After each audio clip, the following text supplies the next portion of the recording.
Hello, everyone. This is Super Eve Master here. Thank you for tuning in to the 2014 AAA 400 at Dover race review here. Anyways, I'm going to be reviewing the race at Dover, eliminations, and what I think we'll see in the next round.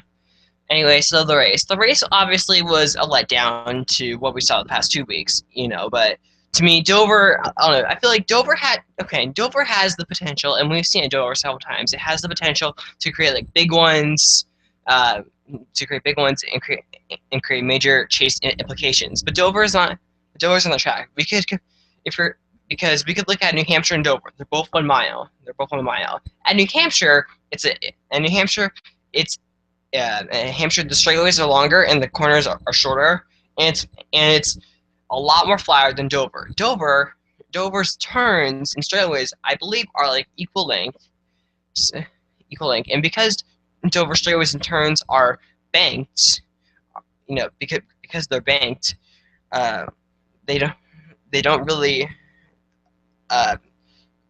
It's much more easier to make passes and everything. Where in New Hampshire, it's hard to pass. So drivers, they're going to try much more harder to play strategy. They're going to try much more harder to pass cars.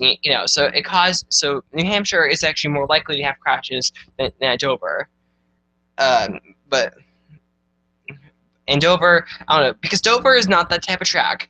Because Dover is not that type of track that we're going to see cautions after every restart. Dover is a track that will have cautions after every like 40 laps. That's what I've seen at Dover. Anyway, so I look at my notes here. I didn't really write down like a lot of notes here because we had 5 cautions, and pretty much the most major thing that happened was Kevin Harvick. And I gotta say, Kevin Harvick having left front tire issues on lap 252 right after a set of green flag pit stops, and he had tire issues in June. With him having a flat tire and him finishing 17th. Harvick has got to stop the bleeding. Harvick has got to stop the bleeding. This bleeding has lasted much more longer than Kyle Busch has, because this bleeding has been going on for almost the entire year. He has not won since Darlington, and some people would say that was like a long time ago. So Harvick has got to stop the bleeding. Harvick has got to stop the bleeding. The bleeding has to stop. If he doesn't stop the bleeding, there's no way he's gonna. There's no way. I think there's no way he's gonna get past the next round or in the third round. He's got to stop the bleeding right now. And yeah, because he brought the caution here, and after that we won 147 laps green here. It wasn't really that much exciting because the only three. Because pretty much there were other lap leaders who led during cycle green flag pit stops, but the 3 main leaders were Harvick, Gordon, and Keselowski. 3 drivers who are 3 of the few championship favorites here. Jeff Gordon, by him getting the split, he basically puts himself in the category of Keselowski and Logano, saying things like, "Well, hey, Keselowski and Logano, I'm here to take you down in the championship." So yeah. So Jeff Gordon gets his 4th win of the year, and so because of that win, he just automatically locks himself into the next round. And the next round, I'm going to get to that in a moment here. But first of all, when I look at the race, there wasn't really a whole lot of action. 5 cautions, most of them came for the breed. There were a few cautions, like I believe like 2 of them that were for like single cars hitting the wall, which they never showed replays on how it happened. So NASCAR, please install more cameras. So early in the race, so early in the race, but we really didn't see how much action. Heading into the race, there was somewhat a lot of hype, but I kind of didn't feel it. Maybe that's just because I just started school a few weeks ago. So we really didn't see much. Casey Kane was probably, other than Harvick, Keselowski, and Gordon, was probably the biggest driver talked about because he barely survived after having 2 unscheduled green flag pit stops and somehow able to recover. I think Kane, if Kane is going to advance this upcoming he's going to have to stop the bleeding as well. I think he won that race at Atlanta, and he and he and he raced his tail off. But he's Kane here. He's going to have to finish better. He's going to have to finish better uh, than his teammates Gordon and Johnson did. So yeah, but who knows what will happen in this next round. Anyway, let's look at the fishing order here. So Jeff Gordon won, Keselowski second, Jimmy third. So of course in the post race and the pre race they talked about like Jimmy and they said how this track is going to be like the real testament to see where they are. Despite this being his first double race where he did not lead a single lap in almost like what was it, like 14, 16 double races. I still think Johnson. I think his team are back. The thing is, his team is dominating in a different way. They're this is definitely not their best season. I would probably put this season so far in like the bottom three or bottom four seasons that Johnson has ever had. But Johnson, he got top five last week and he got top five this week, and you don't technically like have to win to win the championship because at Homestead you don't necessarily like have to like win. It's just technically like the highest finisher. So what if contenders leave? Then technically it'll go by. So I think Johnson, if Johnson could just top points like Charlotte, Martinsville, Texas, So if Johnson can keep the consistency of top five and top tens, I think he can still keep himself in this championship hunt.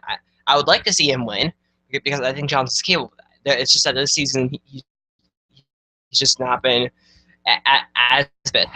Right off the bat from like winter testing, I about just not having the scene winner. So yeah, fourth place Logano, and Logano he just like slowly crept to leave out. Kyle Larson once again. There's all fish. Seventh place Martin Truex Jr. I believe this is possible the year. And Martin Truex Jr. despite having a team has not been doing good like at all. Ryan Newman 8th, LaFleur 9th, Kyle Busch 10th, Carl Edwards 11th, Dan Hamlin 12th, Harvick 13th, Tony Stewart 14th, Vickers 15th, Palmer 16th, Dale Jr. 17th, Kurt Busch 18th, Ricky Stenhouse Jr. 19th, Casey Kane 20th, Nick Biffle 21st, Jake Curry 22nd, Eddie Allmendinger 23rd, Austin Dillon 24th, 25th, Daniel Patrick 26th, Morgan Ambrose 27th, Casey Mears 28th, Eric Almirola 29th, Justin Allgaier 30th, Cole Witt 31st, David Reagan 32nd, Reed Sorensen 33rd, Dave Gillen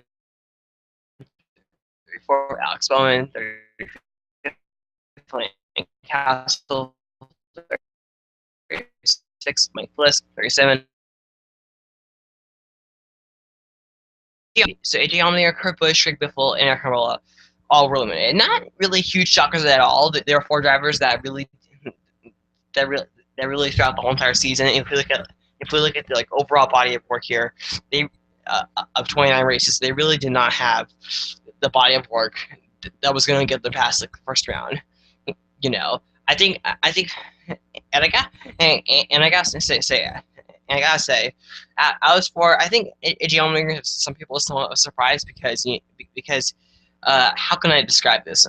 I'll think of like the best analogy. AJ Allmendinger is basically AJ Allmendinger. Eric Almirola is basically a bag of supplies that bag full of good supply that bag of good supplies was filled heading into Chicagoland, and then the bag was full of good supplies until a thief came and stole all of the supplies out of the bag. Now the bag is empty. That is basically his engine blow. And then all of a sudden, the owner of the bag. Then all of a sudden, we get to New Hampshire. The owner of the bag finds the thief, catches him, and puts all the good stuff back in the bag. And that was his good finish in New Hampshire. And then all of a sudden, at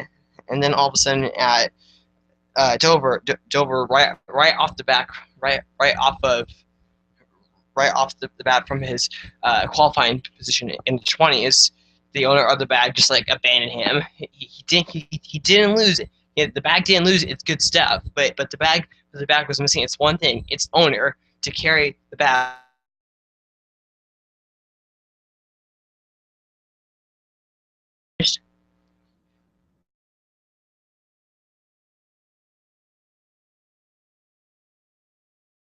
From the moment he started 21st, that from there on, the NASCAR fan base like gave up on Eric Almirola. I don't know. And then we look at AJ Allmendinger. AJ Allmendinger, he had some good moments. He had some good moments throughout the whole entire season. But he really was like, but in his first three chase races, he was like a 20th place car. So was Biffle. Biffle, heading into Richmond, he had a 20th place car and he just barely survived it. I think at this point, I would have liked to see. I would have liked to see Jamie McMurray in that car because I think McMurray, despite finishing 22nd, he had good runs. He had he had good runs in the first two chase races, and I think if we replaced him with Biffle or went to a alternate dimension and replaced him and replaced Biffle with Murray, I think McMurray would have gone farther up in the points than Biffle did. And then Kurt Busch, and then Kurt Busch, Kurt Busch, yeah. I don't know. Kurt Busch, he's had some good finishes. He's had some good finishes, but Kurt Busch, no, but Kurt Busch, a lot to me, in my opinion, a lot of what he's done just seems so like unforgettable. He won that race in Martinsville, but that race even seems forgettable despite having like 14 cautions. So yeah. So I don't really know what to say about Kurt Busch. So these four drivers. So I don't really think it's like a shock to anyone that these four drivers were eliminated. They kind of deserve to be eliminated based on their like body of work of 29 races. I think, So what I will say is that for these four drivers, good luck trying to get your best place in the points, which would be fifth. And what I would say to AJ Allmendinger and Eric Almirola, you got to somehow like up your game and be more consistent.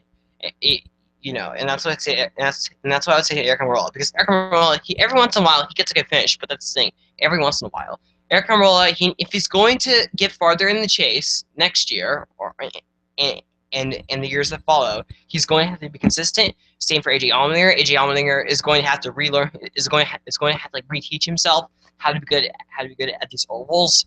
Because I really do not want him to go under the category of road course ringer, which is what I thought he was this year. So yeah. Anyway, so let's look into next week and the next round. So we have 12 chasers still in contention to win the championship. The points are going to be reset entering into Kansas. But the next round has Kansas, Charlotte, and Talladega. All three of these tracks have potential to give us really crazy, wild, anything can happen type of races. These three racetracks can give us Wreckfest, and these three races can dramatically change up the championship. I don't know if we'll see that at Kansas, because at Kansas, the surface is starting to get old now. The surface will be 2 years old when we come here, and because of that, so obviously they'll most likely be able to extend to 3 wide. But I don't know if we're going to see the Wreckfest that we saw the last few races here.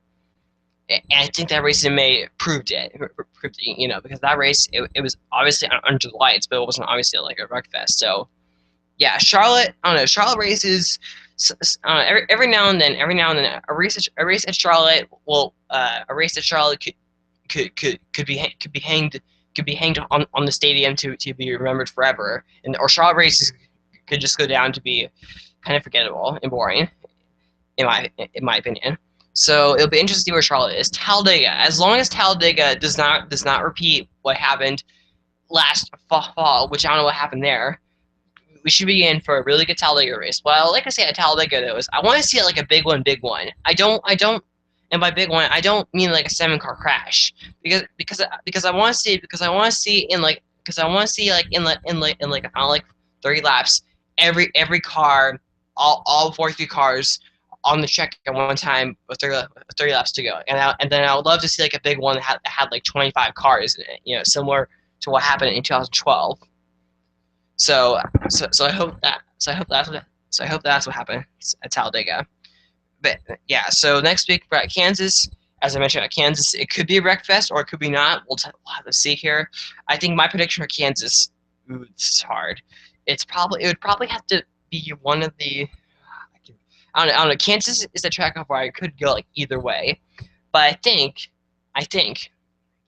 but I think based on the uh, because when I look at the mile and a half racetracks here, I'm going to pick.